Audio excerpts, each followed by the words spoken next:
दोस्तों नमस्कार, मैं आपका दोस्त सिमरतपाल सिंह और आप देख रहे हैं रोटी कपड़ा मकान और निवेश। हमारी जो सीरीज़ चल रही है दोस्तों, इन्वेस्टिंग फॉर वुमेन, इसका पार्ट 5 हम लोग आज देख रहे हैं। और इसके अंदर हम लोग आज देखने वाले हैं कि नए इन्वेस्टमेंट के ऑप्शंस क्या क्या अवेलेबल हैं हमारे पास में। जो हमने अब तक सबसे कॉमन वाले तरीके या जो सबसे पॉपुलर तरीके हमने अब तक जो देखे हैं वो एक बार हम लोग फिर से रिपीट करते हैं। हमने देखा था कि हम लोग चाय पत्ती के डब्बे में सेविंग करते हैं, हम लोग बैंक के सेविंग अकाउंट में सेविंग करते हैं, फिक्स डिपॉजिट में सेविंग करते हैं। इसके अलावा किट्टी पार्टीज़, रिकरिंग डिपॉजिट और हम लोग ब्याज पर पैसा भी देते हैं। सो ये सारे हो गए आपके बचत के तरीके।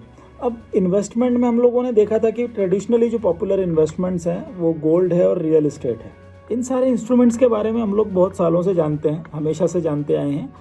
अभी हमें बात करनी है कि इसके अलावा नए इन्वेस्टमेंट के और क्या क्या ऑप्शंस हैं जो यूजुअली हमें पता तो हैं लेकिन हम उन्हें अपनी लाइफ में उन्हें अपनाते नहीं हैं। और वो जो नए तरीके जिनके बारे में हम लोग बात करने वाले हैं वो हैं शेयर्स और म्यूचुअल फंड्स।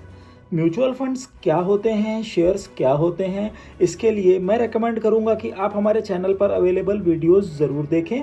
उससे आपको गाइडेंस मिलेगी कि हाँ, एक म्यूचुअल फंड एग्जैक्टली काम कैसे करता है या शेयर मार्केट काम कैसे करता है। So let's begin. एक बहुत ही पुरानी और मशहूर कहावत है कि never put all your eggs in the same basket. हम लोगों को अपनी इन्वेस्टमेंट्स हमेशा एक जगह पर नहीं करनी चाहिए, अलग अलग पॉकेट्स में हमें अपने पैसे रखने चाहिए। अभी अगर हम वैसे तो ये जो चीज़ है ये टोटली डिपेंड करती है कि आपके गोल्स, आपके प्लान्स कैसे हैं, उसके ऊपर डिपेंड करता है कि आपकी इन्वेस्टमेंट आप कैसे करेंगे। लेकिन एक थंब रूल अगर आप बना लें, आप कुछ पैसे बॉक्स में रखें, घर पे चाय पत्ती के डब्बे में भी रख लें, कुछ पैसे आप बैंक के सेविंग्स अकाउंट में रखें, कुछ पैसे की आप फिक्स डिपॉजिट बनाएं, कुछ पैसे का आप गोल्ड खरीदें। उसके लिए एक नया तरीका है, उसके बारे में थोड़ा बाद में बात करते हैं। फिर आप कुछ पैसे में रियल एस्टेट भी खरीद सकते हैं अगर आपका पॉकेट उतना परमिट करता है तो। देन कुछ म्यूचुअल फंड्स खरीदें, इक्विटी म्यूचुअल फंड्स खरीदें, कुछ आप डेट म्यूचुअल फंड्स खरीदें।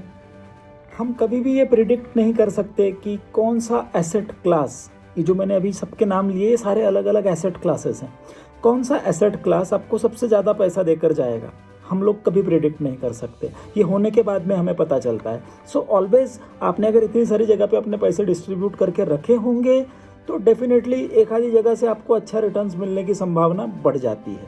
और एसेट एलोकेशन का सबसे बड़ा एडवांटेज क्या है, ये आपके रिस्क को मिनिमाइज कर देता है। मान लेते हैं कि अगर किसी एक एसेट क्लास में नुकसान हो गया, आपका उसके अंदर कॉन्ट्रीब्यूशन तो थोड़ा सा ही है ना, बहुत ज़्यादा नहीं है, सो उतना लॉस भी आपका कम ही होगा।